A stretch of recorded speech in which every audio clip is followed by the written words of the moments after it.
नमस्ते सभी को।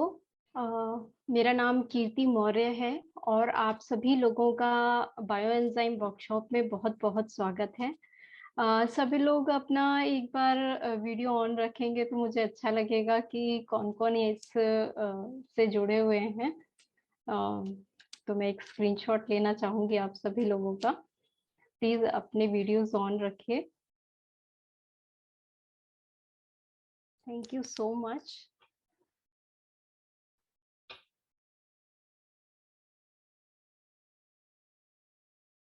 ओके, हम लोग आज की ये स्टार्ट करते हैं आज की वर्कशॉप। तो सबसे पहले मैं आपको अपना इंट्रोडक्शन देती हूँ। मेरा नाम कीर्ति मौर्य है, मैं एक आईटी प्रोफेशनल हूँ और एक नेचर लवर भी हूँ और पिछले 8-9 सालों से वर्क कंपोस्टिंग कर रही हूँ और ये सोचा कि सोसाइटी के लिए भी कुछ करना चाहिए। इसी को सोचते हुए मैंने जो भी मेरा नॉलेज था उसको एक मैंने वर्कशॉप के फॉर्म में कन्वर्ट किया और एक अवेयरनेस प्रोग्राम्स स्टार्ट किए अपने आसपास करने के लिए। और लॉकडाउन के दौरान फिर मैंने ऑनलाइन वर्कशॉप्स भी लेना स्टार्ट किया। मैं ऑनलाइन ऑफलाइन दोनों तरह से वर्कशॉप्स लेती हूँ और 2018-19 में मैंने बायोएंजाइम स्टार्ट किए और चाहती हूँ कि सभी लोग इसके बारे में ज़्यादा से ज़्यादा अवेयरनेस इन लोगों को होनी चाहिए। तो सबसे पहले मेरा आप सभी लोगों से ये सवाल है कि आज सभी लोग जो यहाँ वर्कशॉप में जॉइन हुए हैं, वो बायोएंजाइम की वर्कशॉप या सीखना क्यों चाहते हैं? मतलब बायोएंजाइम क्यों करना बनाना चाहते हैं? तो कोई हैंड रेज़ करके अपने आप को अनम्यूट कर सकता है और इस बात का जवाब दे सकता है कि आप लोग क्यों बायोएंजाइम सीखना चाहते हो? जैसे मुझे पता चले कि बायोएंजाइम के बारे में आप लोगों को कितना नॉलेज है, कोई बताएगा? मैं मुंबई से हूँ और मुंबई से ही सारी वर्कशॉप्स देती हूँ। ओके। स्टार्ट करते हैं फिर। मैं एक स्क्रीन शेयर करती हूँ अपना। ओके। इस सेशन को जितना इंटरैक्टिव रखेंगे ना तो उतना अच्छा रहेगा क्योंकि किस पॉइंट पे आप लोगों को कौन-सी चीज़ और ज़्यादा जाननी है या मैं और क्या आप लोगों को इसके बारे में जानकारी दे सकती हूँ। तो एक इंटरैक्टिव सेशन रहेगा, आप लोग तो बातचीत करते रहेंगे, तो मेरे लिए थोड़ा-सा और अच्छा लगेगा, मज़ा आएगा मुझे आगे करने के लिए। मेरा एक क्वेश्चन है हाँ जी। कि क्या बायोएंजाइम एडिबल भी है? बायोएंजाइम एडिबल भी होते हैं लेकिन उनको बनाने का जो तरीका है वो थोड़ा-सा मतलब इंग्रीडिएंट्स थोड़े से बदल जाते हैं, मैं उसके बारे में भी आपको लास्ट में बताऊँगी। लेकिन अभी जो आज की जो वर्कशॉप है वो हम लोग मल्टीपर्पज़ जो एक्सटर्नल यूज़ है उसके लिए ही मैं आज आपको बता रही हूँ, ठीक है? तो मैंने जब ये वर्कशॉप स्टार्ट किया था तो मैं अर्बन ऑर्गेनिक ग्रीन इंडिया के नाम से ये सारी वर्कशॉप्स लेती हूँ जिसे मैं ओगी के नाम से पुकारती हूँ। और ये सिर्फ़ इसका एक मोटिव ये है कि हम जितना ज़्यादा से ज़्यादा एक गैप जो है लोगों का जो सस्टेनेबिलिटी के लिए जो वो करना चाहते हैं, तो वो कहाँ तक हम उसकी प्रॉब्लम को सॉल्व कर सकते हैं, अवेयरनेस के थ्रू वो हम ये काम करते हैं। तो जो सबसे पहला जो पर्पज़ है बायोएंजाइम का ज़्यादातर लोग जो जॉइन करते हैं, उनका होता है कि हमें एक मल्टीपर्पज़ क्लीनर चाहिए। तो अगर हम क्लीनिंग प्रोडक्ट्स की बात करें, तो क्लीनिंग का मेन पर्पज़ क्या होता है? क्लीनिंग का मेन पर्पस होता है कि हम स्टेन्स रिमूव करें, डर्ट रिमूव करें और जर्म्स रिमूव करें। ये 3 चीज़ों पे काम हमें करना होता है। उसके लिए हम लोग क्या करते हैं कि बहुत सारे प्रोडक्ट्स यूज़ करते हैं जो कि कमर्शियल हम लोगों को अवेलेबल हैं मार्केट में। लेकिन उसमें क्या बोलते हैं कि वो जर्म्स को किल कर रहा है, नो डाउट उनके जो रिजल्ट्स हैं वो बहुत अच्छे होते हैं, लेकिन उसके इम्पैक्ट क्या-क्या हमारे ऊपर पड़ता है, वो बहुत हद तक हम सभी को पता है। जितने भी हमारे आसपास माइक्रोब्स होते हैं या जर्म्स, हम जिसे कहने, सभी को जर्म्स की कैटेगरी में खड़ा कर देते हैं, लेकिन उसमें से सिर्फ 5% बैक्टीरिया ऐसे होते हैं जो कि हमारे लिए हार्मफुल होते हैं। अगर हम अपने सिर्फ डाइजेशन की बात करें तो हमारा डाइजेस्टिव सिस्टम माइक्रोब्स पर ही डिपेंड होता है। जो भी हम कुछ खाते हैं, हमारे इंटेस्टाइन में बहुत सारे बैक्टीरिया होते हैं जो डाइजेशन में हेल्प करते हैं। अगर दही के बारे में अगर हम लोग बात करें तो कर्ड में गुड बैक्टीरिया होते हैं। तो सारे ही बैक्टीरिया को हार्मफुल के कैटेगरी में खड़ा कर देना वो गलत है। पूरा एनवायरनमेंट बैक्टीरिया और माइक्रोब से भरा हुआ है, लेकिन उसमें से कुछ ही बैक्टीरिया ऐसे होते हैं जो हार्मफुल होते हैं। जो भी हम कमर्शियल प्रोडक्ट्स यूज करते हैं, वो बैक्टीरिया को तो किल करने के लिए बोलते हैं कि 100% या 99.9% जर्म्स को किल कर देगा, लेकिन उसके बहुत सारे साइड इफेक्ट्स होते हैं। उसमें बहुत सारे ऐसे इंग्रेडिएंट्स होते हैं जो कि कार्सिनोजेनिक होते हैं। वो हमारी बॉडी में कहीं ना कहीं कैंसर की सिचुएशंस को क्रिएट करने के लिए रिस्पॉन्सिबल होते हैं। तो हम इन चीजों से कैसे बच सकते हैं? हम बहुत सारी प्रिकॉशंस लेते हैं उनको यूज करने में, जैसे कि जैसे टॉयलेट क्लीनर की मैं बात करूं, मोस्टली ग्लव्स पहन के हम यूज कर सकते हैं। हम लोग उसको डायरेक्टली हाथ से टच नहीं करते हैं और हम लोग उसे सेफली यूज करने की कोशिश करते हैं। लेकिन अगर हम ध्यान दें, कुछ हमारे घर में ऐसे मेंबर्स होते हैं जो इनके डायरेक्टली कांटेक्ट में आते हैं। अगर आपने कोई फ्लोर क्लीनर यूज किया है, तो जो भी हमारे घर में छोटे बच्चे हैं, वो क्रॉल जो करते हैं, वो ज्यादातर तो जमीन पर ही रहते हैं। उनके तो ये डायरेक्ट कांटेक्ट में आ रहा है, उनकी स्किन के डायरेक्ट कांटेक्ट में आ रहा है। और वो सिर्फ ऐसा ही नहीं है कि वो सिर्फ हाथ से टच कर रहे हैं, बहुत बार तो वो बच्चे क्रॉल करते हुए अपने हाथ से ही अपने को कोई चीज उठा के मुंह में चाट भी लेते हैं, खा भी लेते हैं। फिर जिनके घर में पेट्स हैं, वो भी एक फैमिली मेंबर से कम नहीं होते हैं। उनका तो पूरा टाइम ही फर्श पे बीतता है। तो जो भी इस तरह के जर्म्स होते हैं, वो सारे इन एनिमल्स के लिए, इन छोटे बच्चों के लिए बहुत हार्मफुल होते हैं। तो सॉल्यूशन क्या है? तो सॉल्यूशन हम बोलते हैं कि ठीक है, हमने इसे वॉश अप कर दिया। अब ये हमारे ड्रेनेज पाइप से तो निकल गया। ड्रेनेज पाइप से निकलने के बाद ये हमारे जो मेन सिटी के ड्रेनेज सिस्टम में चला गया। ड्रेनेज, हर सिटी का जो ड्रेनेज सिस्टम होता है, वहां भी वो ट्रीटमेंट प्लांट में जाता है। लेकिन अगर हम सिर्फ बारिश के टाइम की अगर बात करें, मैं मुंबई को लेकर बात करूँ, तो जब पूरे पाइपलाइंस ओवरफ्लो होने लगते हैं, हैवी रेनफॉल हो रहा होता है, तो वहां से ये ट्रीटमेंट प्लांट में भी जब इतना पानी आ रहा होता है, और उनके साथ वो जो सीवर का पानी भी है, वो भी जाता है कहीं ना कहीं ओवरफ्लो होके हमारी रिवर्स में, हमारे सी वाटर में डाल दिया जाता है। पूरी तरह से वो ट्रीटमेंट प्लांट तक नहीं पहुंचता है। और जब ये पानी ट्रीटमेंट प्लांट से ना पहुंचकर ये हमारे रिवर सिस्टम में, हमारे सी वाटर में जब ये मिक्स होता है, तो वापस ये क्या आता है, ये हमारी प्लेट में थ्रू फूड। क्योंकि जो भी इरिगेशन सिस्टम है, जो भी एग्रीकल्चर है, वो पूरा पानी पर डिपेंड करता है। और वो पानी वो लोग कहाँ से लेते हैं, किसान लोग? वो कहीं ना कहीं खेती के थ्रू जो जो इरिगेशन सिस्टम है, वहां से लेते हैं।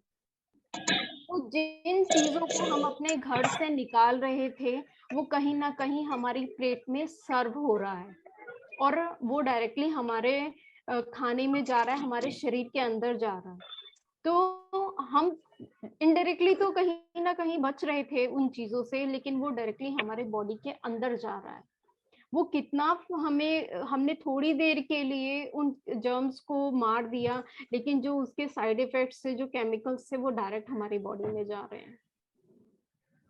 इसके लिए हमें क्या करना चाहिए? हमें एक ऐसा प्रोडक्ट यूज करना चाहिए जो कि ना कि नॉन टॉक्सिक हो और सबके लिए सेफ हो। बच्चों के लिए भी, एनवायरनमेंट के लिए भी, हमारी नदियों के लिए भी, हमारे एनवायरनमेंट के लिए तो बहुत जरूरी है। क्योंकि कहीं ना कहीं जो भी हमारे ड्रेनेज से जा रहा है, वो वापस हमारी प्लेट में आ रहा है, ये हमें हमेशा सोच के ही चीज़ों को माइंडफुली यूज़ करना चाहिए।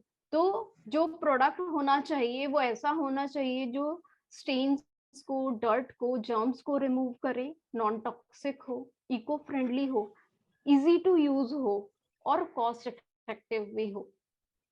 तो ऐसी चीज़ क्या है? तो सिंपल आंसर है बायोएंजाइम।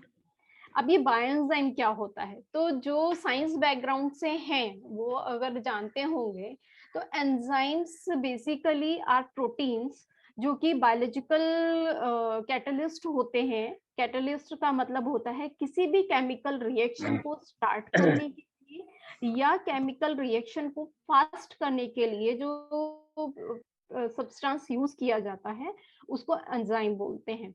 लेकिन ये एंजाइम किसी भी केमिकल रिएक्शन में अपनी प्रॉपर्टीज डिस्ट्रॉय नहीं हो, उनकी प्रॉपर्टीज डिस्ट्रॉय नहीं होती है और वो बार बार यूज किए जा सकते हैं। जो बायो एंजाइम है उसको जो बनाने का तरीका है वो फ्रूट पील्स, वेजिटेबल पील्स या आप कह लीजिए गार्बेज जो होता है ना, हमारे किचन का जो फ्रेश गार्बेज होता है, उसे जैगरी एंड वाटर, इन तीनों के फर्मेंटेशन से जो हमें सॉल्यूशन मिलता है उसको हम बोलते हैं बायो एंजाइम। ये बायो एंजाइम मल्टीपर्पज क्लीनर की तरह से यूज किया जा सकता है। इसमें गुड बैक्टीरिया होते हैं और ये जो बैक्टीरिया होते हैं, ये जितने भी वेस्ट मटेरियल या बैड ओडर्स होते हैं उनको डाइजेस्ट कर लेते हैं। लगभग 1 litre bioenzyme 1000 litre of water decontaminated, उनको वाटर को डिकंटेमिनेटेड कर सकता है। मतलब ये एनवायरनमेंट के लिए भी कितना यूजफुल है, ये आप सोच सकते हैं। अगर इसके हम साइंटिफिक पुष्टि के बारे में बात करें तो ये डॉक्टर रुजुकॉन है, उनके द्वारा ये डेवलप किया गया है। वो एक पीएचडी होल्डर है इन अल्टरनेटिव मेडिसिन और लगभग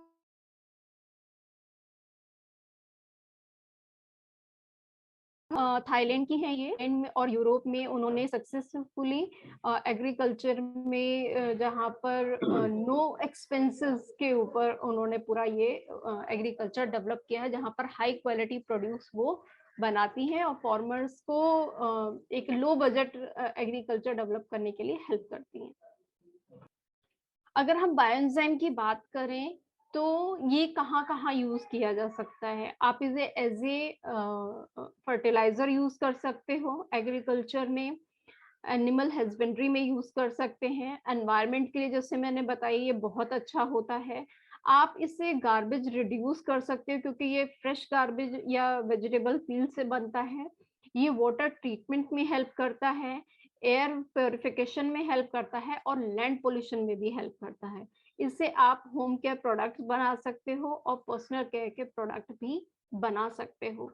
अगर हम गार्बेज और लैंड और वाटर ट्रीटमेंट की बात करें, तो अगर गार्बेज कम होगा, तो कहीं न कहीं ये जो पॉल्यूशन लेवल है, ये बहुत हद तक कम हो जाएगा। अगर हम अपने किचन से 1 केजी किचन वेस्ट निकालते हैं, तो लगभग 2.06 केजी कार्बन एमिशन होता है। तो अगर हम 1 केजी जो अपना किचन वेस्ट है, उससे बायोएंजाइम बना रहे हैं, तो इतना कार्बन आप एनवायरनमेंट में रिलीज होने से बचा सकते हैं। गार्बेज एंजाइम से जब हम लोग बनाते हैं या आप बायो एंजाइम जब बनाते हैं, इसे गार्बेज एंजाइम भी बोलते हैं क्योंकि वेजिटेबल से पीनट से बनाया जाता है। तो मैं एक बैंकॉक लाइफ एंड एनवायरनमेंट की जो ओजोन टेस्टिंग की रिपोर्ट है उसका स्क्रीनशॉट आपके साथ शेयर कर रही हूँ, जिसमें अगर बायोएंजाइम बन रहा है तो उसमें हर समय 0.01 ppm इतना ओजोन रिलीज होता रहता है। वो ढक्कन बंद है तो भी, ढक्कन खुला है तो भी। तो अगर इतना ओजोन निकलता है तो ये जो ओजोन होता है, ये जो बैक्टीरिया या हार्मफुल जर्म्स होते हैं उनको माइक्रोब्स को मारने के लिए ये बहुत अच्छा एक उसका कंसंट्रेशन होता है, एनवायरनमेंट क्रिएट करता है। अब ये बायोएंजाइम काम कैसे करता है, तो जब बायोएंजाइम में जो माइक्रोब्स होते हैं उनमें से ये बायोएंजाइम के जो एंजाइम्स होते हैं वो रिलीज होते रहते हैं, और वहां पर जो भी आपको डर्ट या जो भी जर्म्स या जो भी वेस्ट होता है उसको वो ब्रेक डाउन करते हैं। ब्रेक डाउन करने के बाद इस ये जो बैक्टीरिया होते हैं, ये माइक्रोब्स होते हैं, उनको ये डाइजेस्ट कर लेते हैं, और उनके डाइजेशन से गैसेस रिलीज होती हैं, जो कि जो मैंने आपको बोला कि oxygen, hydrogen, H2O sorry water और कार्बन डाइऑक्साइड रिलीज होती है। मैं प्रैक्टिकल तो इसका सबसे लास्ट में बताऊंगी, लेकिन इसको बनाने का तरीका मैं आपको अभी बता रही हूँ कि इसमें हमें सिर्फ 3 इंग्रेडिएंट्स चाहिए, जैगरी, सिट्रस पील्स और पानी। और जो बॉटल चाहिए वो लगभग आपने जितना पोर्शन लिया है, जैसे 1:3:10 लेते हैं, तो लगभग 15% जो कैपेसिटी का आपका बॉटल या कंटेनर होना चाहिए। इसमें हम सिर्फ प्लास्टिक बॉटल यूज करते हैं, इसमें हम लोग कांच की बॉटल नहीं यूज करते हैं, क्योंकि इसमें गैसेस बनती हैं और वो गैसेस अगर रिलीज नहीं होंगी तो वो ब्लास्ट भी हो सकता है। तो इसकी सेफ्टी के लिए हम हमेशा इसे प्लास्टिक बॉटल में ही बनाते हैं। हमें इसके लिए इस तरह का कैसे करना चाहिए, तो हमें एक एयर टाइट कंटेनर इसके लिए चाहिए, और वो हमेशा आप इसे शेड में रखेंगे, इसको धूप में नहीं रखना है। जब आप बनाएंगे, इसको बनाने के बाद जो इसकी प्रिपरेशन होगी वो इसे लाइट में नहीं रखना है। तो जो भी आपका किचन या सिंक के नीचे का पोर्शन होता है वहां पर आप इसे रख सकते हैं। तो 1 part jaggery, 3 part vegetable peels और 10 पार्ट पानी आप इस रेशो में ले सकते हैं। कभी भी आप जब बनाते हैं तो क्यों हमने 15 पार्ट कैपेसिटी का हमने कंटेनर बोला, क्योंकि इसमें थोड़ा स्पेस बचना चाहिए। जैसे कि मैं आपको कंटेनर दिखाऊं, जैसे मैंने ये कंटेनर लिया है, तो जब भी मैं इसमें बायोएंजाइम बनाऊंगी तो मेरे बायोएंजाइम बनने के बाद इसमें थोड़ा स्पेस खाली रहना चाहिए, क्योंकि जो गैस बनेगी वो थोड़ा सा इसमें स्पेस रहेगा तो ये फटेगा नहीं। तो हमेशा और ध्यान रखना है कि हमेशा कंटेनर थोड़ा सा बड़ा होना चाहिए।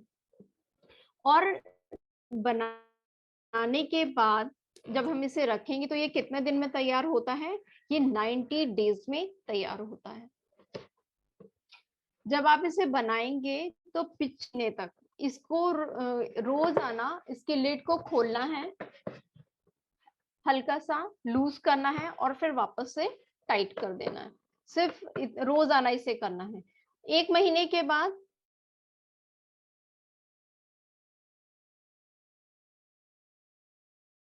से 3 डेज तब आप ये कर सकते हो।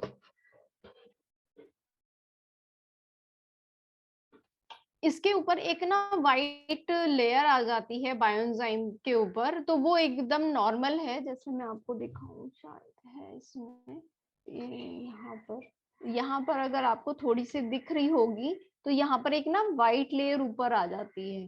तो ये जो वाइट लेयर है ये एब्सोल्युटली फाइन, ये ईस्ट होता है, और अगर ऐसे लेयर आ भी रही है तो कोई इशू की बात नहीं होती है। 19 डेज के बाद आप जब इसे छान लोगे तो आपका बायोएंजाइम एकदम करेक्ट होगा। बायोएंजाइम खराब होने की कंडीशन कब होती है, जब इस पे एक आपको ब्लैक फंगस दिखने लगे, तो समझ लीजिए कि आपका वो प्रॉपर प्रोसेस नहीं चल रही है।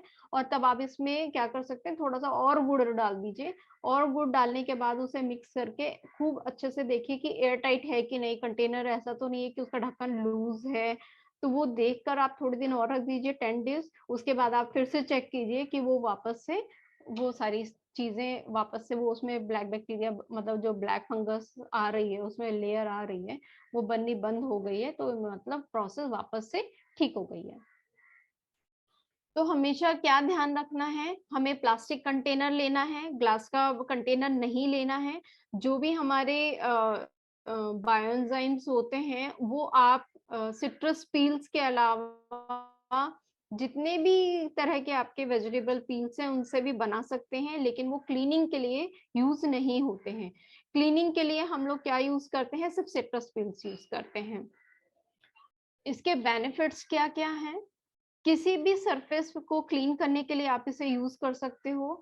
आप इसको डाइल्यूट करके यूज़ करेंगे, प्योर फॉर्म में यूज़ करने की ज़रूरत नहीं पड़ती क्योंकि ये बहुत इफ़ेक्टिव होता है। जैसे मैंने बताया कि 1 लीटर बायोएंजाइम से 1000 litre of contaminated water clean हो सकता है, डिकंटामिनेट हो सकता है। तो इसका जो सॉल्यूशन होता है वो बहुत ही डाइल्यूटेड फॉर्म में हम लोग यूज़ करते हैं। 1:1 यूज़ करते हैं ज़्यादातर क्लीनिंग के लिए और कहीं-कहीं पर प्योर फॉर्म में भी यूज़ करते हैं। Water purifier sorry water puree air purification के लिए और बैड ओडर्स के लिए भी हम इसे यूज़ करते हैं एज़ ए जैसे रूम फ्रेशनर की तरह से। तो रूम फ्रेशनर के लिए हम लोग रोज़ का बायोएंजाइम बना सकते हैं या हम फ्लावर्स का बायोएंजाइम भी बना सकते हैं। और इससे वेजिटेबल्स वगैरह धोने के लिए भी हम लोग यूज़ करते हैं और टॉयलेट क्लीनर के लिए यूज़ करते हैं। हम लोग इसे कंडीशनर बनाने के लिए भी यूज़ कर सकते हैं और मॉस्किटो रिपेलेंट के लिए हम लोग इसे यूज़ कर सकते हैं। तो इसके यूज़ेस तो इतने सारे हैं कि आप इसे floor cleaner, toilet cleaner, dish wash laundry wash सभी चीज़ें बना सकते हैं। तो बनाने का तरीका क्या होता है, मैं आपको एक चीज़ दिखाती हूँ। ये मैंने बनाया है बायोएंजाइम है, ये सिट्रस पील से ही बना हुआ है। जब हमारा बायोएंजाइम 90 डेज़ के बाद रेडी हो जाता है, तो हम इसे क्या करते हैं, इसे छान लेते हैं। छानने के बाद जो हमारा लिक्विड बचता है, उसमें ना 2 लेयर आती हैं। एक बिल्कुल क्लियर होता है, जैसे कि ये देखिए, ये मेरा क्लियर बायोएंजाइम है जो कि ऊपर बायोएंजाइम जब बनता है तो उसमें 2 लेयर्स आ जाती हैं। तो ऊपर वाला पोर्शन जब आप अलग करेंगी तो वो क्लियर बायोएंजाइम की तरह से काम करता है और ये मेरा डार्क वाला है जो नीचे का थिक है। अब इसमें ये जो है क्लियर बायोएंजाइम इससे आप फ्लोर क्लीनर बना सकते हो। इसको आप बॉडी वॉश के लिए यूज़ कर सकते हो। इसको आप डिश वॉश बनाने के लिए भी यूज़ कर सकते हो। इसके साथ-साथ हैंड वॉश बनाने के लिए भी आप यूज़ कर सकते हो। इसे हम पानी में अगर थोड़ा-सा मिक्स करके अगर हम लोग प्लांट्स पे डालेंगे तो प्लांट्स के लिए फर्टिलाइज़र का भी काम करता है। तो इस तरह से भी हम लोग यूज़ कर सकते हैं। ये जो है ये इसमें मैंने सोपनट इन्फ्यूज़ किए हैं। सोपनट का रेशियो मैंने इसमें लिया है 1 बाउल जो आपका सोपनट होते हैं, रीठा जिसे हम बोलते हैं, वो हम लोगों ने लिया है मैंने लिया है और 2 कप पानी और 2 कप बायोएंजाइम ये इस रेशो में बॉटल में भर के 20 डेज के लिए रख दिया है। 20 डेज के बाद जब इसे छाना है तो ये मेरा सोपनट बायोएंजाइम रेडी हो गया है। टॉयलेट क्लीनर के लिए हम लोग क्या करते हैं, टॉयलेट क्लीनर में जो आपका नीचे का जो थिक बायोएंजाइम होता है, पल्पी बायोएंजाइम होता है, उसमें थोड़ा-सा हम सोपनट बायोएंजाइम मिला देती हूँ और वो मेरा टॉयलेट क्लीनर की तरह से काम करता है। और टॉयलेट क्लीनर इतना इफ़ेक्टिव होता है कि जब से मैंने टॉयलेट क्लीनर यूज़ करना शुरू किया है बायोएंजाइम का, तब से कमर्शियल टॉयलेट क्लीनर हम लोग यूज़ ही नहीं करते हैं। ये मैंने ग्लास क्लीनर बनाया है, तो इसमें लगभग बहुत ही थोड़ा पोर्शन मतलब 1 पार्ट मेरा बायोएंजाइम है और 3 पार्ट पानी है, जिसमें थोड़ा-सा मैंने सोपनट भी डाला हुआ है और ये मेरा एज़ अ ग्लास क्लीनर काम करता है। ये मेरा डिश वॉश है, इसमें थोड़ा-सा मैंने विनेगर भी डाला है और नमक भी डाला है और ये मेरा सोपनट एंजाइम है, सोपनट में थोड़ा-सा विनेगर और नमक भी डाला है, तो ये मेरा डिश वॉश की तरह से काम करता है। ये मैंने हेयर कंडीशनर बनाया है। हेयर कंडीशनर के लिए जो मैंने बायोएंजाइम बनाया था उसके लिए मैंने यूज़ किया था तुलसी, नीम, मेथी के दाने कलौंजी अनियन सीड्स को बोलते हैं, आँवला और थोड़े से गुलाब के फूल इन सबको मिक्स करके लगभग 300 ग्राम्स में फिक्स रेशो नहीं था और उसमें गुड़हल के फूल, गुड़हल की पत्तियाँ ये सारा मैंने मिलाकर इसका बायोएंजाइम बनाया था और उसको जो छानने के बाद एज़ ए मैं हेयर कंडीशनर यूज़ करती हूँ। इसके ही साथ ये मेरा रोज बायोएंजाइम है। इसको मैं स्किन केयर प्रोडक्ट्स के को बनाने के लिए यूज करती हूँ, मॉइस्चराइजर बनाने के लिए यूज करती हूँ। तो आज अभी जो लोग मेरे साथ बायोएंजाइम बनाना चाहते हैं तो वो आप अपना कंटेनर, अपनी पील्स निकाल लीजिए। तो सबसे पहले आज जो मैं बना रही हूँ वो मैं पाइनएप्पल के छिलकों से बना रही हूँ। ये देखिए, ये पाइनएप्पल के छिलके हैं। तो ये मैंने मेजर कर लिया है, ये मेरे पास पूरे 300 ग्राम्स पाइनएप्पल के छिलके हैं। ये 100 ग्राम्स जैगरी है। जैगरी ही लेना है, या आप जो पुराना जो काला गुड़ होता है आप वो ले सकते हो। शुगर यूज नहीं करना है। ये मेरा कंटेनर है, लगभग 2 से 2.5 लीटर का कंटेनर है ये। और ये मैंने 1 लीटर पानी लिया है।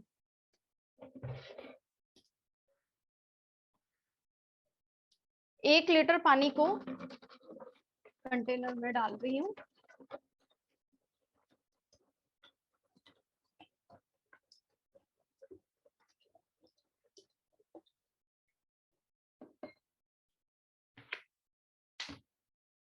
और इसमें हम 100 ग्राम्स गुड़ डालेंगे।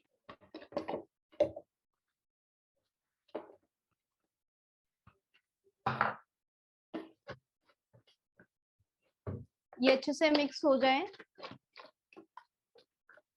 तो इसको पानी के अंदर अच्छे से गुड़ को मिक्स करना है। जब ये मिक्स हो जाएगा, अब इसमें हम ये 300 ग्राम्स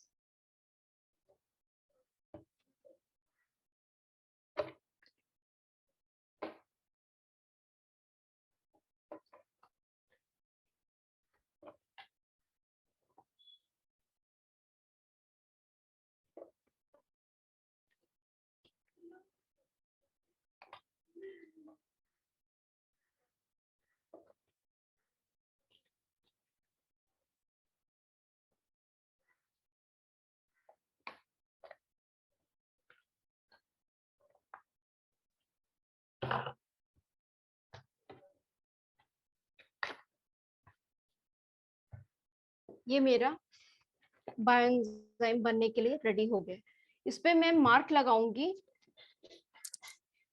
मार्क लगाने का तरीका ऐसे होगा, जिस भी डेट को आप बायोएंजाइम बना रहे हैं, एक टैग आप बना लीजिए और उस टैग पे आज की डेट लिख लीजिए, जिस दिन भी आप बायोएंजाइम बना रहे हैं। और उससे 90 डेज की डेट कैलकुलेट करके उस पे लिख दीजिए रेडी ऑन, उस दिन की डेट जो 90 डेज के बाद की डेट होगी।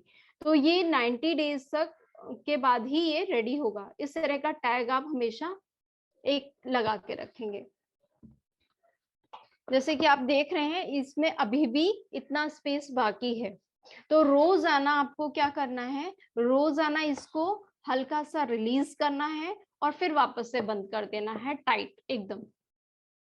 शुरू के 15 दिन तो बहुत ज्यादा गैस निकलती है और फिर 15 दिन के बाद कम हो जाती है। रोजाना आपको 1 महीने तक इसे रोजाना इसी तरह से रिलीज करना है और फिर वापस से टाइट कर देना है।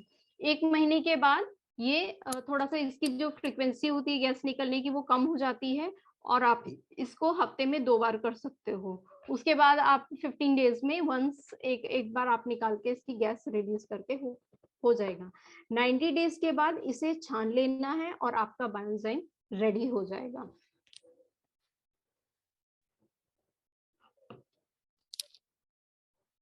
अभी किसी के कुछ क्वेश्चंस हैं क्या? तो वो अनम्यूट करके पूछ सकता है।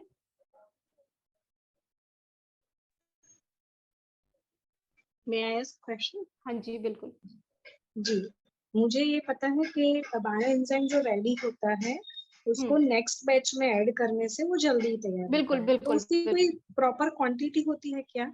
नहीं, कोई क्वांटिटी नहीं होती है। आप थोड़ा सा उसका ले सकते हो। जैसे दही का जमावन आप बनाते हो तो थोड़ा सा दही और डाल देते हो, तो वो थोड़ी सी क्वांटिटी से ही नेक्स्ट के लिए वो सफिशिएंट हो जाता है। तो आप एक अंदाज़न आप थोड़ा-सा इसमें डाल सकते हैं, तो उससे हो जाएगा।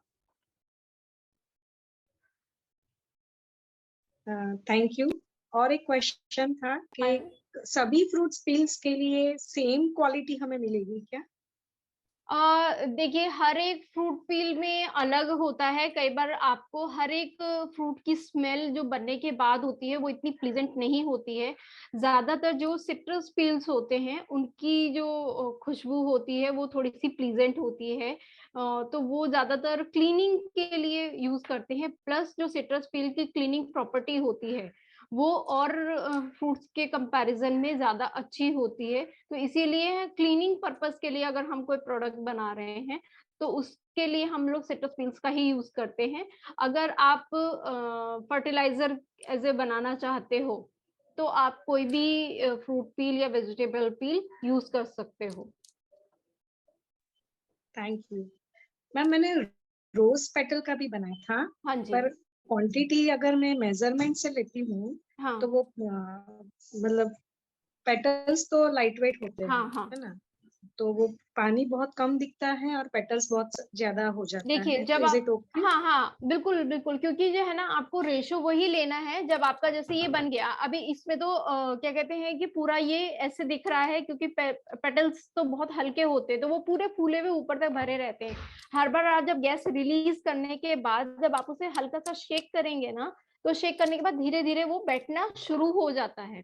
अच्छा, बायोएंजाइम की एक खासियत और भी होती है, जब आप कोई भी बायोएंजाइम बनाते हो शुरुआत में पानी नीचे रहता है और पेटल्स या आपके जो भी फ्रूट पील्स हैं वो ना ऊपर तैरते रहते हैं। जैसे-जैसे आपका बायोएंजाइम रेडी होना शुरू होता है ना, ये नीचे बैठना शुरू हो जाते हैं और ये नीचे आके सेटल हो जाते हैं और पानी ऊपर आ जाता है। तो भी हमें पहचान हो जाती है कि हमारा बायोएंजाइम अच्छे से रेडी हो रहा है। तो हर बार आप एक हल्का-सा उन्हें शेक दे देंगे, तो भी वो धीरे-धीरे पेटल्स नीचे सेटल होने शुरू हो जाएँगे कुछ टाइम के बाद। Thank you so much. Welcome. और कोई किसी का कोई क्वेश्चन है क्या? हेलो। हाँ जी।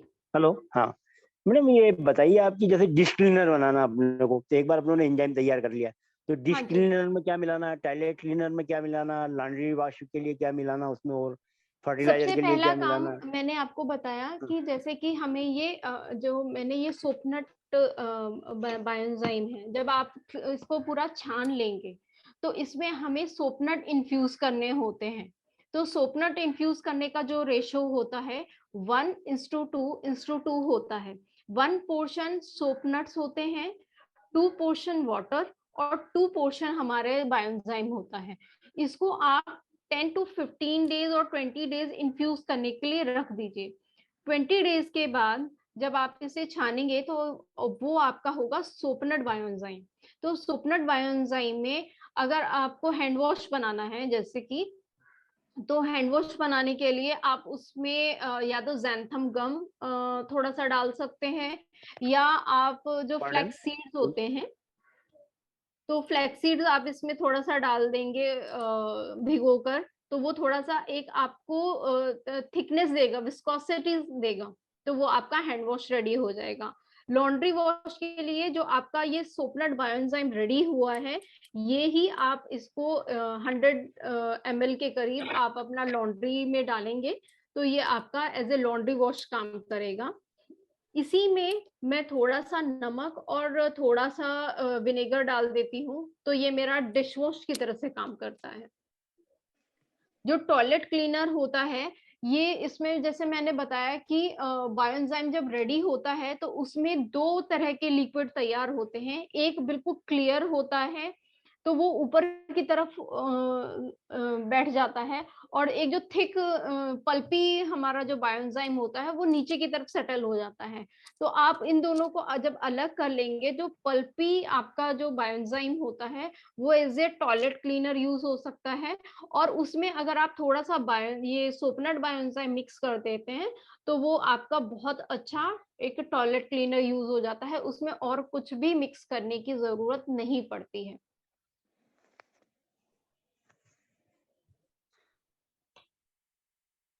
जी मैम आपने वो हेयर के लिए जो बोला ना, वो गुड़हल का मतलब सारा फूल, the whole flower we have to put और we have to remove only the petals? नहीं, आप पूरा फूल डाल सकते हैं और गुड़हल की पत्तियां भी डाल सकते हैं। मैंने इसमें नीम की पत्तियां, गुड़हल की पत्तियां, गुड़हल के फूल, आंवला, मेथी दाना, कलौंजी जो अनियन सीड्स बोलते हैं जिसे, वो यूज किया है, और गुलाब के फूल यूज किया है। और इन तीनों को कोई रेशो नहीं था, जितना मुझे मिला वो मैंने उतना लेकर 300 ग्राम्स, मतलब इसका टोटल का जो वेट है वो 300 ग्राम्स था। 1 लीटर वाटर और 100 ग्राम्स ऑफ जैगरी, इसको मैंने सेम बायोएंजाइम प्रोसीजर से ही 90 डेज के लिए बनाया था। 90 डेज के बाद जब इसे छान लिया तो ये मेरा ये तैयार हो गया, जिसे मैं एज ए हेयर कंडीशनर या हेयर टॉनिक यूज करती हूँ। और गुलाब का कैसे करना है मैम? रोज एंजाइम कैसे बनाना है? वो रोज एंजाइम भी सेम है कि आपको 300 ग्राम्स रोज के पेटल्स लेने हैं। उसमें पूरा उसमें सिर्फ गुलाब नहीं पेटल्स? लेना है, जो ओके। ग्रीन का, हाँ उसमें सिर्फ पेटल्स लेने हैं। उसमें जो नीचे जो का ग्रीन पोर्शन होता है वो नहीं लेना है, सिर्फ पेटल्स को लेना है। 300 grams of rose petals, 1 litre water और 100 ग्राम्स ऑफ जैगरी। उसमें कुछ भी ये आप कंटेनर में नींबू, डाल के रख दीजिए, पाइनएप्पल? वही सेम 90 डेज में वो रेडी हो जाएगा। लेकिन आप उसे शेक करना पड़ेगा थोड़ा सा, क्योंकि उसमें आप फिर से बोलिए। उसमें सिट्रस पील बिल्कुल नहीं डालना है उसमें?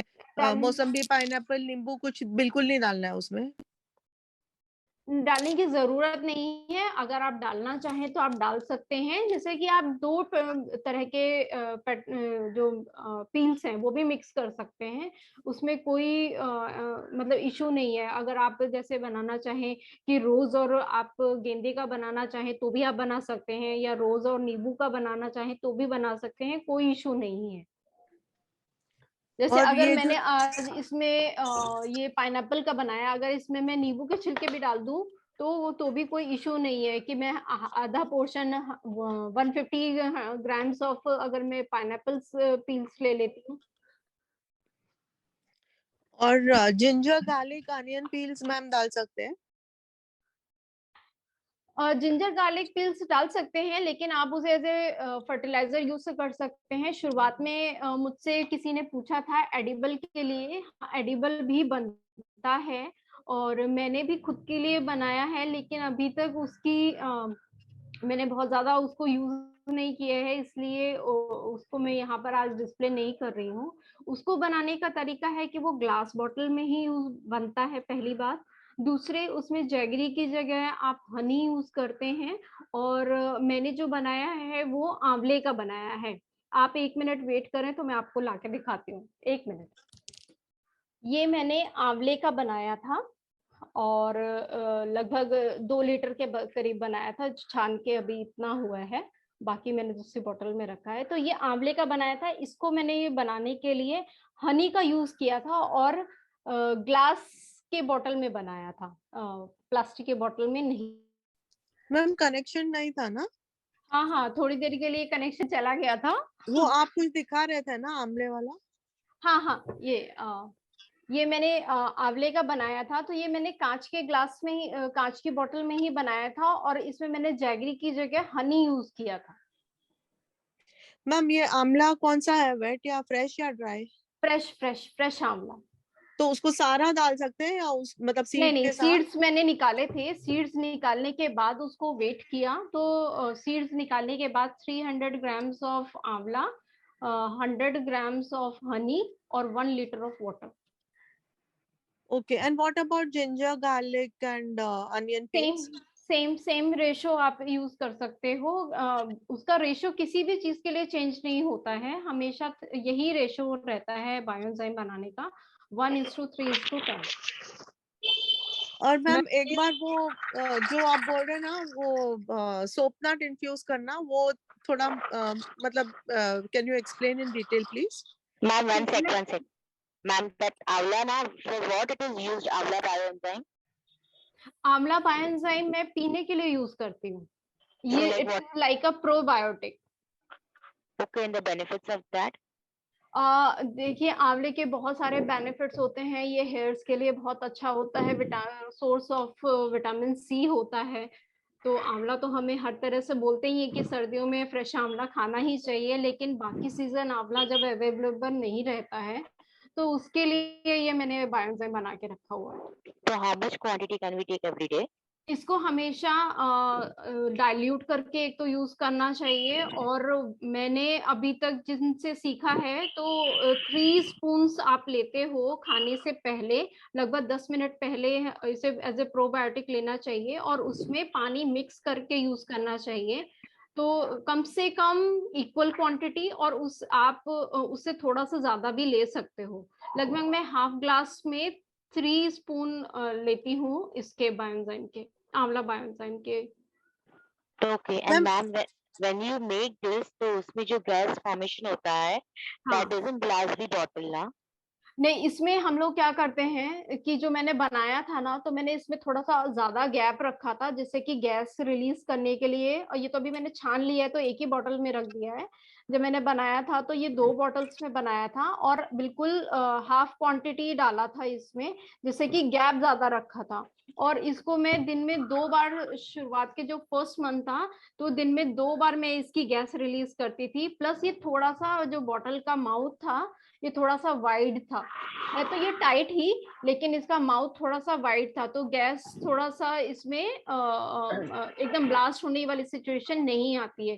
प्लस जो हनी होता है वो इसीलिए यूज होता है कि थोड़ा गैस फॉर्मेशन भी थोड़ी स्लो रहती है उसकी वजह से। And how do you release gas in that Avla oven? Just show that once, ना? हाँ हाँ, एक बार दिखाइए ना, how to release gas in that Avla oven. Same ये Not to open the full lid.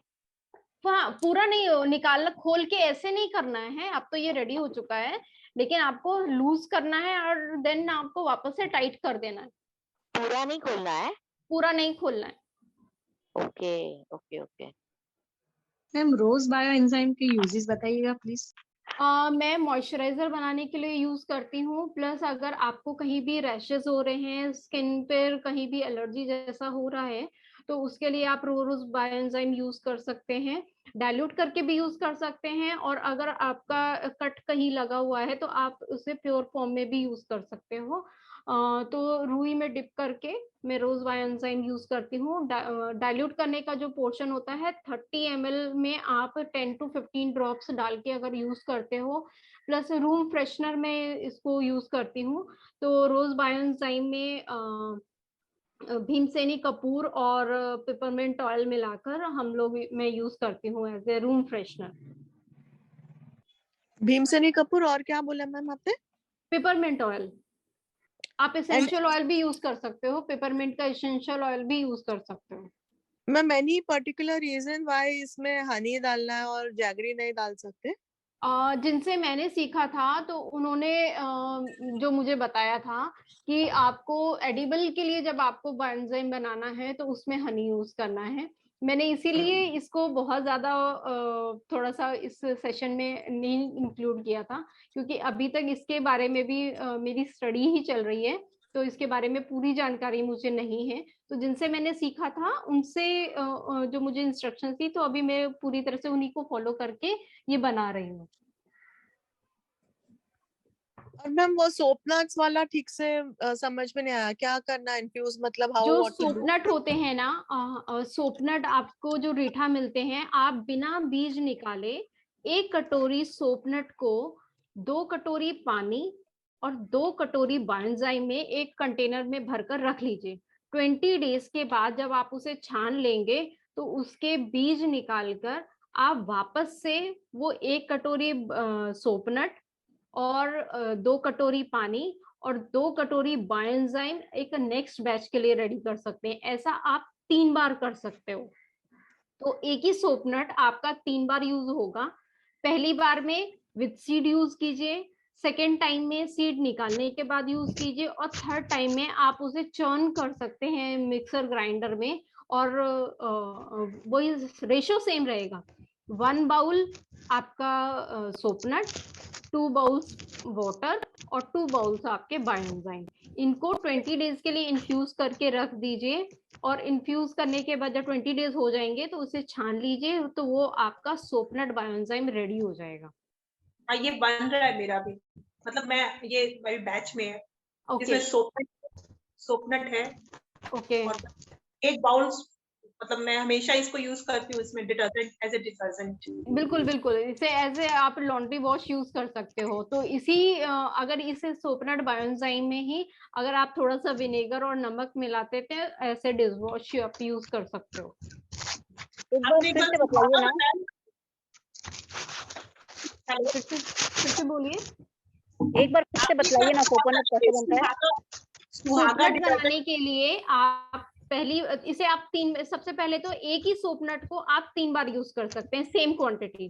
तो पहली बार आप विथ सीड्स उसे 1 बाउल, जो एक बड़े कंटेनर में 1 बाउल सोपनट को 2 बाउल्स ऑफ वाटर आप मिक्स करके रख दीजिए, उसमें 2 बाउल्स आप बायोएंजाइम डाल के रख दीजिए, ठीक है। 20 डेज आपने रख दिया, 20 डेज के बाद वो आप उसे छान लेंगे तो आपका वो सोपनट बायोएंजाइम रेडी हो जाएगा। अब जब आपने वो छान लिया, जो आपके बीज सहित जो रीठा निकला, अब उसको छील के उसके बीज निकाल दीजिए। फिर से आप उसे एक बाउल में नाम मेजर कर लीजिए, जितना आपका वो सोपनट है उतना उसका 2 टाइम्स, मतलब एक बाउल अगर आपका सोपनट है तो 2 कटोरी पानी ले लीजिए, 2 कटोरी आप बायोएंजाइम ले लीजिए, फिर से इन्फ्यूज करने के लिए रख दीजिए। 20 डेज के बाद सेकेंड बैच आपका बायोएंजाइम का रेडी हो जाएगा। जब थर्ड टाइम आप करेंगे तो थर्ड टाइम आप उसे मिक्सी में ग्राइंड कर लीजिए। ग्राइंड किया हुआ जो सोपनट होगा, 1 कटोरी सोपनट, 2 कटोरी पानी और 2 कटोरी बायोएंजाइम आप फिर से इन्फ्यूज करने के लिए रख दीजिए उसको।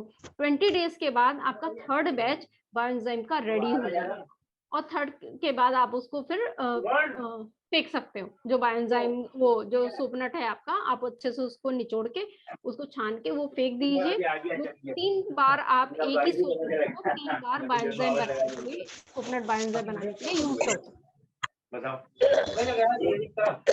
मैम मेरा एक सवाल है, हाँ जैसा जी, कि आपने वो पिछली वर्कशॉप पे बताया था मॉइस्चराइजर में, हाँ जी, मैंने बनाया, बहुत अच्छा है, थैंक्स टू, बहुत बहुत मतलब कंफर्टेबल, बहुत अच्छा लग रहा है उसको यूज थैंक यू। करके। उसमें क्या और बनाना है मेरे को, तो उसमें हम वो जो जैविक व्यंजन आप एक बार क्वेश्चन रिपीट करेंगे? नरेश जी का माइक बंद कर दीजिए प्लीज। एक मिनट, मेरी आवाज नहीं आ रही है? आवाज आ रही थी लेकिन पीछे भी आवाज आ रही थी ना, तो आपका हाँ, सवाल समझ में मैंने नहीं वो आया। जो पिछली बार बनाया वो तो मार्केट से ले लिया था एलोवेरा जेल। हाँ अभी हाँ मेरे पास फ्रेश एलोवेरा जेल्स बहुत है हमारे हाँ वो हाँ। गार्डन में। तो हम्म, क्या उसके वो जो पल्स उसको हम मिक्सी ग्राइंड करके उसको यूज कर सकते हैं? बिल्कुल यूज कर सकते हैं मॉइस्चराइजर बनाने के लिए, लेकिन उसकी जो शेल्फ लाइफ होती है ना वो बहुत कम होती है और आप उसको रेफ्रिजरेट आपको उसे करना पड़ेगा। और आपने तो कहा था वो उसको बायो एंजाइम वो प्रिजर्वेशन का भी यूज हो जाता है, वो डाला मैंने। प्रिजर्वेटिव की तरह से यूज होता है, लेकिन एलोवेरा जेल की जो फ्रेश एलोवेरा जेल है उसकी खुद की शेल्फ लाइफ बहुत कम होती है, तो उसकी वजह से आपको बहुत ज्यादा दिन नहीं आप यूज कर सकते हो उसको। तो आप 1 वीक के लिए बना के रख सकते हो, लेकिन उससे ज्यादा के बाद वो खराब हो जाएगा। अच्छा, वीक टू वीक, और वो रेफ्रिजरेटर में रख के वो यूज में आएगा। यूज में आएगा। ओके। और वो जो वो अभी क्या समर में भी यूज हो जाएगा? वो समर में भी आप यूज कर सकते हो। ओके, वो थैंक यू, बहुत अच्छा है वो मॉइस्चराइजर। अभी इस विंटर में मैंने वो बायो एंजाइम तो मंगवा लिया था, हाँ जी, रोज पेटल वाला, हाँ बहुत जी, अच्छा, थैंक्स। थैंक यू, बहुत थैंक इफेक्टिव भी लग रहा है और बहुत यूज करके बहुत अच्छा फील आ रहा है। बिल्कुल। जो भी ये हम लोग नेचुरल चीज बनाते हैं, एक तो ये क्योंकि बिल्कुल बिना केमिकल के होती हैं, तो इसलिए हमारे स्किन के लिए बहुत ज्यादा इफेक्टिव होती हैं। हम लोगों को ऐसा लगता है कि कमर्शियल जो हम लोग प्रोडक्ट्स लाते हैं, एक्चुअली वो इजी टू यूज होते हैं क्योंकि आप खरीद के ले आए और आपने यूज कर लिया, लेकिन उनके जो इफेक्ट्स होते हैं ना वो बहुत ही थोड़ी देर के लिए होते हैं। तो ये जो आप घर में जो चीजें बना के यूज करते हो ये बहुत ज्यादा इफेक्टिव होती हैं। नहीं, इस मॉइस्चराइजर को यूज करके बहुत अच्छा फील होता है, लगता है कि हाँ कुछ अच्छा यूज कर रहे हैं। तो थैंक यू सो मच। इसके लिए एक बार आपको फिर से बहुत बहुत thank you. Thank you so much. Bioenzyme से रिलेटेड किसी और का कोई क्वेश्चन है क्या? ये वीक टू वीक कैसे बना सकते हैं फ्रेश एलोवेरा को डाल के? अपना एंजाइम को तो 3 महीना लगता है ना। नहीं, ये इन्होंने जो मुझसे पूछा है, इन्होंने मॉइस्चराइजर के बारे में पूछा है। इससे पहले का जो मैंने मॉइस्चराइजर का जो सेशन लिया था उसके बारे में ये बात कर रही थी। तो एलोवेरा का अगर आप बायोएंजाइम बनाना चाहते हो तो उसका 90 डेज का ही प्रोसीजर नहीं, वो होता तो है। मैंने बनाया एलोवेरा का ऐसे moisturiser. I am asking week to week बना, जैसे फ्रेश एलोवेरा लिया, मेरे पास ऑलरेडी एंजाइम है। अच्छा, है ना, तो उसमें कैसे बनाना, उसमें कैसे डालूंगी मैं आपको अलग से बता एंजाइम दूंगी बना हुआ है क्योंकि मेरे पास। हाँ, आपने मॉइस्चराइजर का सेशन अटेंड किया था क्या? किया था, मैंने ये पूछ रही हूँ, मेरे को ध्यान में नहीं। मैं बाकी चीजें ये डाली, मेरे पास रेडी एलोवेरा रेसिपी का है था, आपके वहां से पास? आया। रेसिपी है? हाँ। तो आप फ्रेश एलोवेरा जेल जब मतलब नॉर्मल जो एलोवेरा जेल की जगह आप फ्रेश एलोवेरा जेल यूज करेंगे तो उसे आप रेफ्रिजरेट करके 1 हफ्ते तक यूज कर सकते हैं।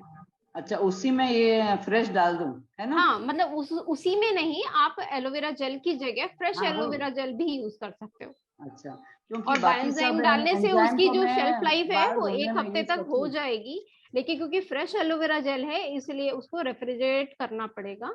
मैम मेजरमेंट वही रहेगा? हाँ, सेम कोई उसमें चेंजेस नहीं। मैम एलोवेरा एंजाइम के फायदे बताइएगा प्लीज, यूजेस। स्किन के लिए बहुत अच्छा होता है और आप इसे एज ए प्लांट फर्टिलाइजर भी आप यूज कर सकते हो। तो स्किन के लिए किसी भी जैसे कि आप इसमें बेदिंग के लिए यूज कर सकते हो। जैसे कि मैं आपको ये बताऊं, ये मेरे पास सिट्रस का ही है। तो जब भी मैं स्नान करती हूँ मैं साबुन का यूज नहीं करती हूँ। मैं इस अपने ही बकेट में लगभग इसे 50 ml के करीब ये डाल देती हूँ और इसी से स्नान करती हूँ। मैं कोई भी सोप नहीं यूज करती हूँ। तो बॉडी को स्क्रब करते होंगे ना, बॉडी को फिर? अच्छा, आप ये मुझे बताइए, उपटन तो हम लोग हफ्ते में 1 बार कभी कभी यूज कर लेते हैं, लेकिन हमारे ह्यूमंस के अलावा और कोई भी जो एनिमल है या बर्ड है वो कोई भी सोप का यूज नहीं करते हैं। एक्चुअली स्नान के लिए वो साबुन आपका की सुनने जरूरत के बाद में मैंने भी साबुन तो मैं यूज करती ही नहीं थी, संतरे के छिलके वगैरह यूज करती थी। हाँ। आपके बताने के बाद में मैंने भी बंद कर दिया, सिर्फ स्क्रबर है ना, उससे बॉडी को ऐसे स्क्रब कर देती थी। बिल्कुल स्क्रब तो करना ही पड़ता, बॉडी को करना ही हाँ। तो आप जैसे जो लूफा आता है ना, हाँ। आपने मार्केट में सुना होगा, हाँ, जो हाँ, एक नेचुरल लूफा आता है, तो आप अगर उससे हल्का सा स्क्रब करके आप यूज करते हैं तो इतना इनफ होता है। हफ्ते में 1 बार या कभी आप ओकेजनली उपटन का यूज करते हैं तो आपकी स्किन हमेशा बहुत अच्छी और हेल्दी रहती है। और तो एलोवेरा का भी जो तो बायोएंजाइम है वो आप सेम इसी तरह से स्नान के लिए या स्किन केयर प्रोडक्ट्स के लिए आप यूज कर सकते हो। बाल धोने में तो मैं यही एंजाइम, अपना सब मिक्स एंजाइम ही है मेरे पास, हाइबिस्कस, आंवला, ओके। अपना तो जो एलोवेरा का जिन्होंने मेरे से पूछा है, एलोवेरा का अगर आप उसे अपने फेस पे स्प्रे करने के लिए यूज करते हो तो वो भी स्किन के लिए बहुत अच्छा रहता है। मैम तो डायरेक्ट थोड़ी स्प्रे कर सकते हैं? नहीं, डायरेक्ट नहीं, डाइल्यूटेड। मैंने हमेशा बताया है कि बायोएंजाइम हमेशा डाइल्यूटेड फॉर्म में ही यूज करना है। 30 ml आपका अगर जो है ना पानी है तो उसमें 10 to 15 ड्रॉप्स अगर आप उसमें बायोएंजाइम के डालते हैं तो वो बॉडी पे स्प्रे करने के लिए भी इनफ है, एज ए डिओड्रेंट भी आप। और ये पानी मिलाया हुआ कितने दिन भी रख सकते हैं अपन? नहीं, उसकी जो शेल्फ लाइफ है वो 2 साल ही रहती है। उसकी 2 शेल्फ साल लाइफ है कम ना? हो जाती। क्योंकि मैंने आंवला का ऐसे बना के अलमारी में रखा, जब एक मसाज का तेल लगाती ना तो आंवले का भी एंजाइम डाल देती, सिर में लगा लेती। जो नॉर्मल बायोएंजाइम होता है जो प्योर फॉर्म में होता है तो उसकी तो कोई एक्सपायरी नहीं होती है, लेकिन जब बायोएंजाइम में हम पानी मिला देते हैं तो उसकी जो शेल्फ लाइफ है वो 2 साल तक हो जाती है। हाँ, वही मैं बोली, खराब कैसे नहीं हुआ? पानी मिलाया हुआ खराब कैसे नहीं हुआ? पानी मिलाने के बाद उसकी शेल्फ लाइफ 2 साल हो जाती है।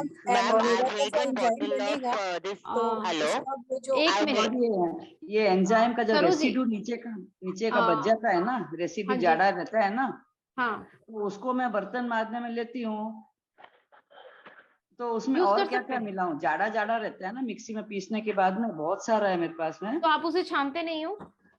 छान के तो ऊपर का तो वापर ही लेते हैं, नीचे का रेसिड्यू जो बच नीचे का जाता है। आप जैसे चिमनी है आपके यहाँ जो ग्रीस वाली बहुत ज्यादा जगह है जहाँ पर ग्रीस बहुत ज्यादा होती है, तो नहीं आप नहीं, डायरेक्ट ग्रीस लगा के। ग्रीस नहीं निकलता है। मैं तो मेरे, क्योंकि मेरे को साबुन वगैरह सूट ही नहीं होता, मेरे नाखून की प्रॉब्लम जब से बाया बोलती ना तुम क्यों बर्तन माजते, मिलने मेरे को मजा आता है, मेरे नाखून ठीक हो रहे हैं, एंजाइम से मैं बर्तन साफ करती हूँ।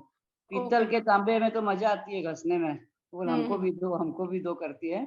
नहीं तो रेसिड्यू में, और मैंने क्या नमक डाला है थोड़ा, और एंजाइम डाला, और आपने बताया तो अब थोड़ा विनीगर डालूंगी, क्योंकि ये खुद ही विनीगर है ना, एंजाइम इटसेल्फ इज हाँ हाँ, विनीगर ना। बिल्कुल बिल्कुल। तो फिर इतना निकलता नहीं है, जो चिकने बर्तन है निकलते नहीं, कभी कभी साबुन तो थोड़ा उसके लेना लिए पड़ता है। नहीं, चिकनाहट के लिए आपको सोपनर बायोएंजाइम का यूज करना पड़ेगा। डालती मैं, अच्छा। इसीलिए मानती नहीं तो मेरा दिमाग ठीक नहीं, मैं चलो तुमको जो करना करो, मैं तो इससे ही बर्तन मांजती हूँ ऐसे हाँ पूछी। जी। तो मैंने और को विनीगर और डाल के दूंगी, एक्स्ट्रा विनीगर डाल दूंगी। मैम मैंने अभी वो जो रोज बायोएंजाइम लिया था ना आपसे, मेरे हाँ हाँ हाँ वो थोड़ा डाइल्यूट ये करके भी बनाया है। विनीगर ही तो है। हाँ हाँ। Okay, thank you.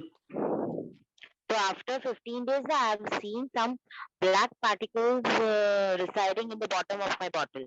That is because तो of what? या तो उसका ढक्कन लूज रह गया होगा, क्योंकि अगर उसमें Okay, ब्लैक ब्लैक पार्टिकल्स आ रहे हैं तो इसका मतलब कि वो खराब हो रहा है। okay. और आपने किस रेशो में उसमें मिक्स किया था? मैंने तो ऐसे 30 ml बॉटल में 10 to 12 ड्रॉप्स डाला था। ओके, या तो वो उसका ढक्कन लूज है जिसकी वजह से पॉसिबल है, उसमें, हाँ पॉसिबल है, हाँ। तो उसकी वजह से उसमें आ रहा है। तो अगर उसमें ब्लैक पार्टिकल्स आपको दिख रहे हैं तो आप उसको डिस्कार्ड कर दीजिए, वो स्किन के लिए फिर अच्छा नहीं रहेगा। ओके, एंड अगर वो उसको मैंने बाथरूम में ही रखा है तो वहां पे भी नहीं रखना चाहिए ना? नहीं, ऐसा कुछ नहीं है। आप उसे ओके, अगर देखिए, उसको आप अपने स्किन की जगह आप प्लांट्स में डाल दीजिए, आप उसे ड्रेनेज में डाल देंगे तो भी वो बाकी चीजों के लिए तो बेनिफिशियल है, लेकिन आप खुद की स्किन के लिए यूज मत स्किन के कीजिए। लिए नहीं। ओके ओके ओके हाँ ओके, थैंक यू। ये जी ब्लॉक वन। ड्रेनेज में कितना डालना चाहिए सिस्टर? देखिए, ये तो अंदाज से आप डाल सकते हैं। हम लोग तो अंदाज से ही डालते हैं। जैसे मैं 2 कप यूज करती हूँ, और अच्छा। ड्रेनेज क्लीन करने के लिए जो मैं यूज करती हूँ जो तरीका, उसमें मैं बेकिंग सोडा डाल के उसके बाद फिर मैं ये पल्पी बायोएंजाइम डालती हूँ, तो उससे अच्छा, मेरा पल्पी। बहुत अच्छा क्लीनिंग होता है। तो मतलब थोड़ा बेकिंग पाउडर डाल के अपन दो बेकिंग कप सोडा। हाँ, बेकिंग सोडा डाल के 2 कप ये पल्पी डाल दो, हाँ, और फिर रात भर रहने दो, जैसे रात भर अपन। रहने दीजिए, तो उसके बाद मॉर्निंग तक ये क्लीन हो जाता है। अच्छा अच्छा, ठीक है, थैंक यू। मैम जैसा कि एलोवेरा जेल का जो वो बनाना है बायोएंजाइम, तो उसमें सिर्फ क्या वो जेल निकाल के फिर यूज होगा, नहीं, या आप फिर वो नहीं नहीं, डायरेक्टली? आप पूरा इसको निकाल के भी यूज कर सकते हो, और अगर आप इसको जेल पोर्शन में कॉस्मेटिक्स के लिए बेसिकली आप यूज कर रहे हो। देखिए, जब हम लोग कॉस्मेटिक्स के लिए बनाते हैं तो थोड़ा सा हम और उसको क्लीन तरीके से बनाते हैं, क्योंकि जो हमारा उससे प्रोडक्ट बनने वाला है वो लुक एंड फील में भी अच्छा दिखे उसके लिए। लेकिन अगर आप as a plant fertiliser use कर रहे हो तो आप उसको सिर्फ लीव्स को कट करके भी आप उसका बायोएंजाइम डायरेक्टली यूज बना हो सकते हो। सकता है। अगर आप उसको स्किन केयर के लिए बनाना चाह रहे हो तो फिर आप उसके सिर्फ जेल पोर्शन का आप निकाल के तब उसका बायोएंजाइम बना सकते हो। रोज बायोएंजाइम बनाने के लिए भी हनी यूज करना है कि गुड़ यूज करना है? नहीं नहीं, आप गुड़ यूज कर सकते हैं। जो एडिबल होता है उसके लिए हनी यूज करना होता है। ओके। एलोवेरा जेल वाले में भी हमें वो गुड़ यूज करके और स्किन हाँ के लिए यूज होगा? हाँ हाँ। मैंने अभी तक बनाया नहीं है वो एलोवेरा का, बाकी और तो बहुत कुछ बनाया है। ओके, तो आप बना के देखिए और आप अपना एक्सपीरियंस शेयर कीजिए। बिल्कुल अगर आप बिल्कुल। अर्बन ऑर्गेनिक के जो अर्बन रूरल कनेक्ट ग्रुप से जुड़े हैं तो वहां पर सभी लोग बायोएंजाइम बना के वहां पर शेयर कीजिए कि आपका एक्सपीरियंस कैसा रहा, प्लस फोटोग्राफ शेयर कीजिए, जिससे मुझे भी अच्छा लगेगा कि किस किस लोगों ने फोटोग्राफ बनाया है, शेयर उनके क्या करेंगे एक्सपीरियंस बिल्कुल। रहे हैं। हाँ, हमारे पास बहुत सारी बोतलें हो गई है जो कंप्लीट है और कुछ प्रोसेस में है। जी, सारा फोटो अपलोड कर देंगे। बिल्कुल बिल्कुल। मैम वो एलोवेरा वाला एक बार रिपीट कीजिए ना प्लीज, क्या करना है उसमें? एलोवेरा का अगर आप स्किन केयर के लिए बना रहे हैं तो आप सिर्फ जेल पोर्शन का बना सकते हैं, क्योंकि जो उससे वो रेडी होगा तो उसकी थोड़ी सी स्मेल और जो उसका टेक्सचर है वो थोड़ा और स्मूथ रहेगा। अगर आप एज ए प्लांट फर्टिलाइजर बना रहे हैं तो आप होल लीफ का कट करके आप उसको बायोएंजाइम बना सकते हो। सिर्फ इतना ही डिफरेंस है। अगर स्किन केयर के लिए बना रहे हैं तो सिर्फ जेल पोर्शन का भी बना सकते हैं। And with jaggery only, no? हाँ, जैगरी के साथ बना सकते हैं। Okay, okay.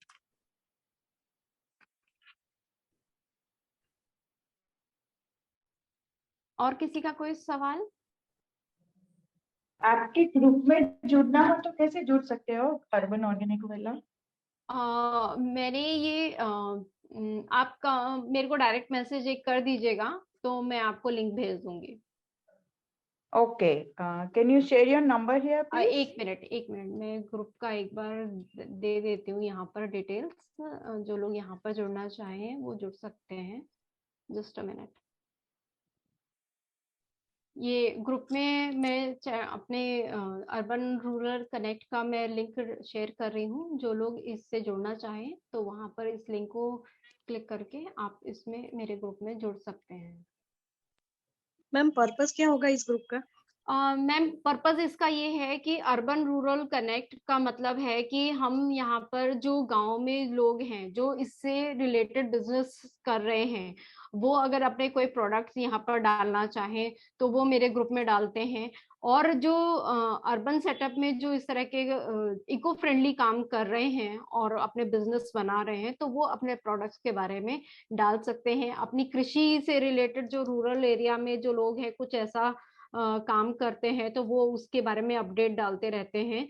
प्लस ये बिजनेस लोगों के लिए भी है कि अगर कोई आप इस तरह का इको फ्रेंडली प्रोडक्ट बना रहे हैं तो वो आप मेरे ग्रुप में डाल सकते हैं। प्लस एक नॉलेज शेयरिंग भी रहता है कि सस्टेनेबल लाइफस्टाइल से रिलेटेड जो भी आप काम कर रहे हो उस तरह की जानकारी हम लोग यहाँ पर शेयर करते हैं।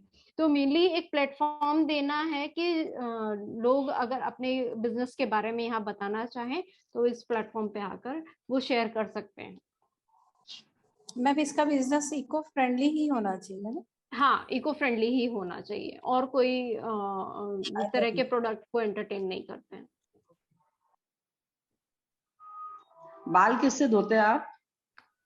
मैं जो शैम्पू बनाती हूँ वो ये जो इसमें तुलसी, नीम के पत्ते, आंवला, मेथी, कलौंजी और इसमें ये सारी चीजों को मैंने जो बायोएंजाइम इसका बनाया था तो इसको ही बाद में मैं क्या करती हूँ, आंवला, रीठा, शिकाकाई में इन्फ्यूज करके इससे मैं बाल धोती हूँ और फिर इसका ही कंडीशनर यूज करती हूँ।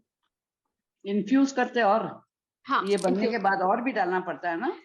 मतलब जैसे आप आंवला, रीठा, शिकाकाई को पानी में भिगोते हो तो पानी में ना भिगो के मैं इसके बायोएंजाइम में भिगोती हूँ और उससे फिर मैं बाल धोती हूँ। तो फिर उसका प्रोपोर्शन क्या है? तो फिर जैसे आप आंवला, रीठा, शिकाकाई को पानी में भिगोते हो सेम आपने इसको बायोएंजाइम में भिगो दिया।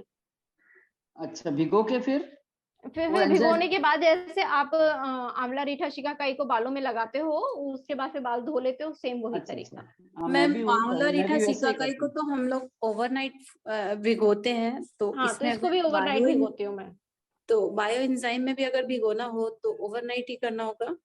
ओवरनाइट कर सकते हैं कहीं कहीं पर जो मैंने पढ़ा है, अभी तक मैंने किया नहीं है, लेकिन आप इसे ज्यादा देर के लिए भी भिगो सकते हो क्योंकि इसकी शेल्फ लाइफ ज्यादा होती है बायोएंजाइम की, तो आप इसको ज्यादा टाइम का भी बना के रख सकते हो ऐसा।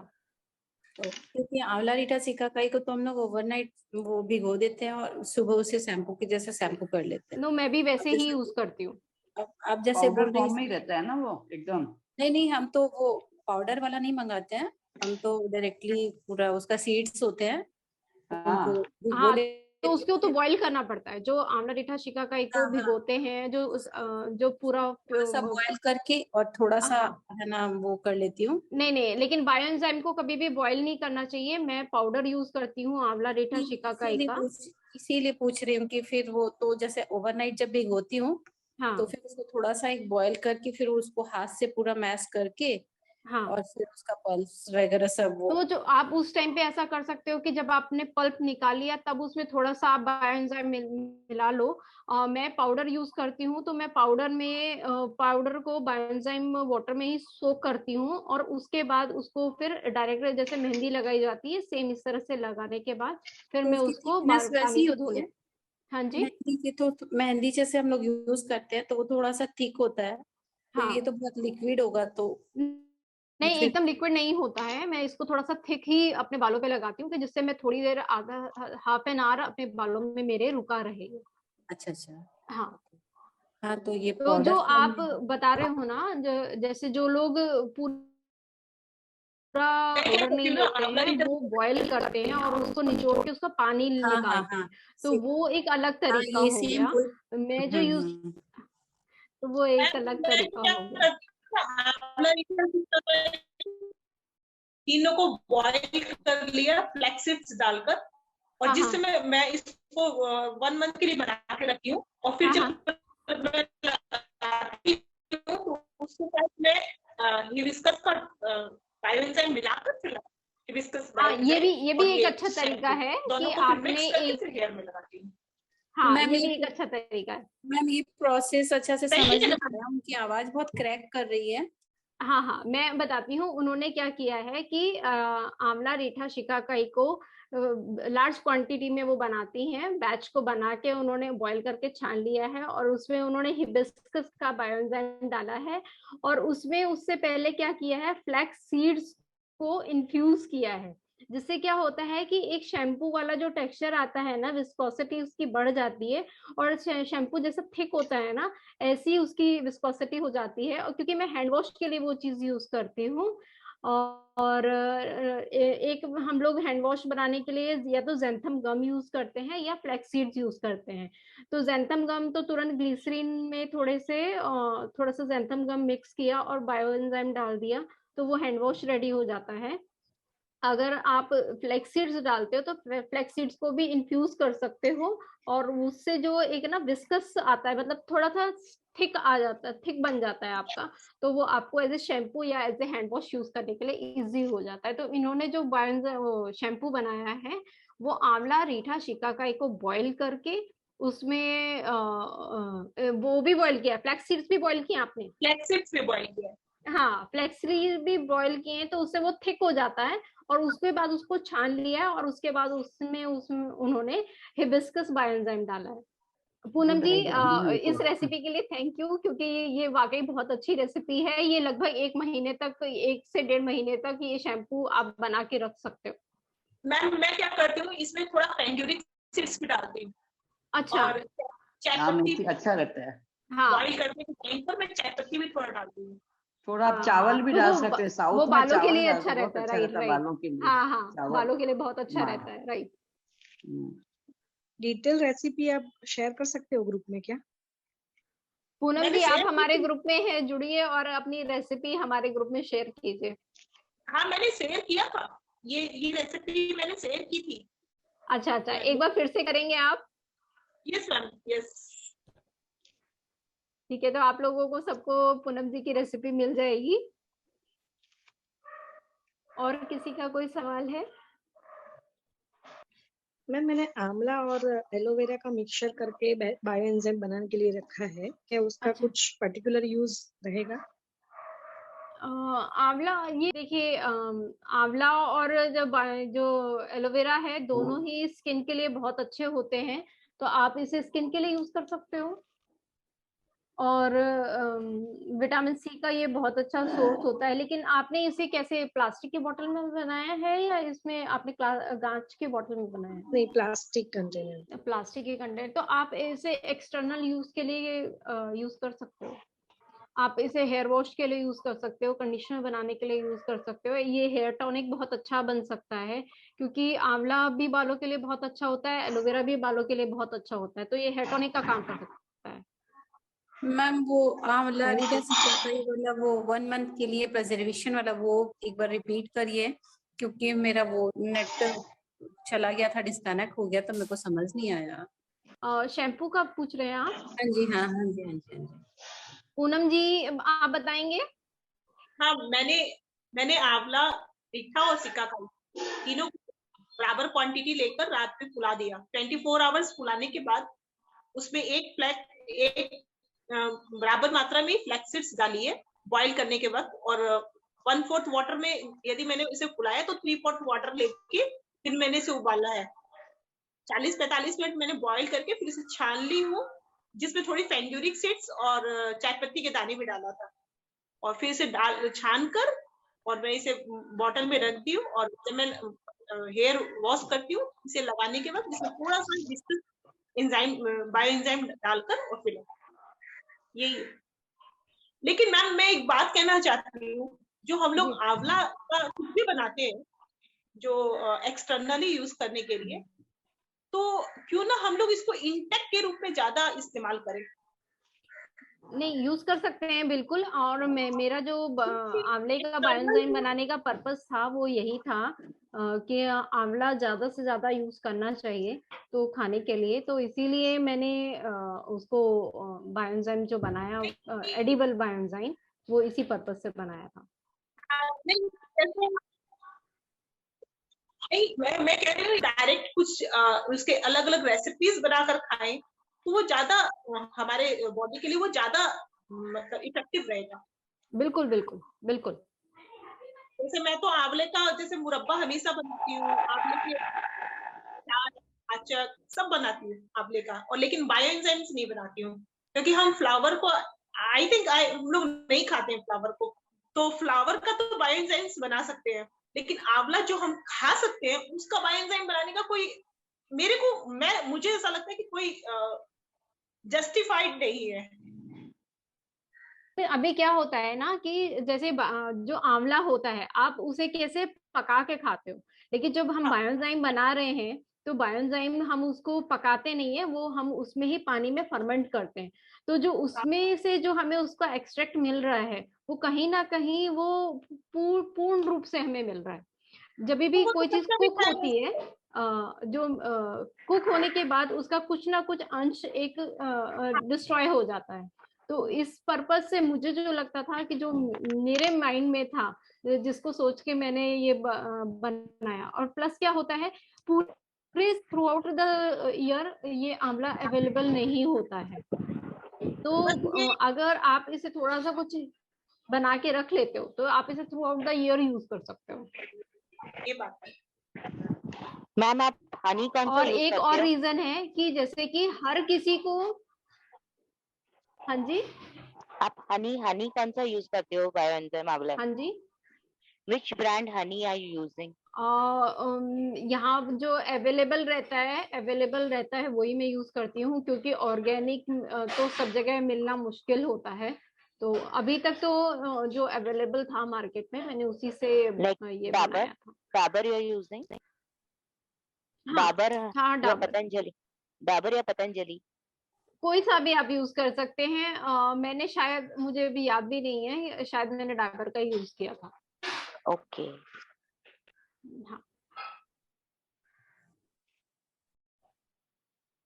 और किसी का कोई सवाल है? अगर किसी का सवाल नहीं है तो हम यहाँ सेशन को एंड कर सकते हैं। अगर किसी का कोई सवाल है तो आप पूछिए। नो मैम, सवाल तो नहीं है। थैंक यू, बहुत अच्छी अच्छी इंफॉर्मेशन मिली, बहुत कुछ नहीं जान रहा था वो भी मिला। Thank you Very so nice much. session, और very आप सभी लोग बायोएंजाइम बनाने के बाद ग्रुप में शेयर कीजिए, और जो भी आपके एक्सपीरियंस रहे वो बताइए, क्योंकि बायोएंजाइम इतनी बड़ी आप रेंज बना सकते हो, हर किसी भी तरह के वेजिटेबल पील से आप बना सकते हो, और जिस भी वेजिटेबल पील्स का आप बना रहे हो उसकी एक अलग प्रॉपर्टी होगी, उसका एक अलग उसका महत्व होगा। तो वो सभी एक्सप्लोर करें और सब अपना एक्सपीरियंस शेयर करें, तो इसमें हम सभी का नॉलेज बढ़ेगा। तो जैसे कि पूनम जी ने अपना शैम्पू रेसिपी शेयर की, तो इसी तरह से सब लोग अपना एक्सपीरियंस शेयर कीजिए। सुमन जी, आपकी आवाज क्लियर नहीं है।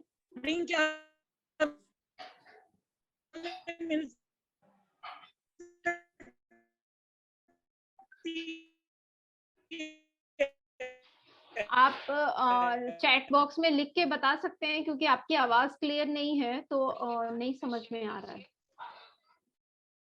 मैम की रिकॉर्डिंग मिल सकती है? रिकॉर्डिंग के लिए मैं पूरी कोशिश करूंगी कि हम जल्द से जल्द अपने ग्रुप में यहाँ पर शेयर करें। तो रिकॉर्डिंग यहाँ पर हम लोग जल्द से जल्द यहाँ शेयर करेंगे इसी ग्रुप में।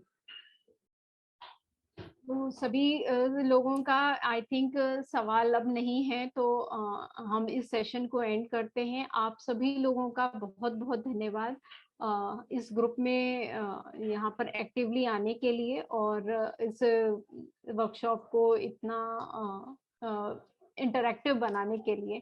Thank you so much. और ऐसे ही आप अपने ग्रुप में हमसे शेयर करते रहिए कि आपका क्या एक्सपीरियंस रहा बायोएंजाइम से रिलेटेड। हम इस तरह की और भी वर्कशॉप लाते रहेंगे। तो आप सभी लोगों का thank you so much. Thank you ma'am. Thank you. Thank you for such a wonderful session. Thank you Beena ji.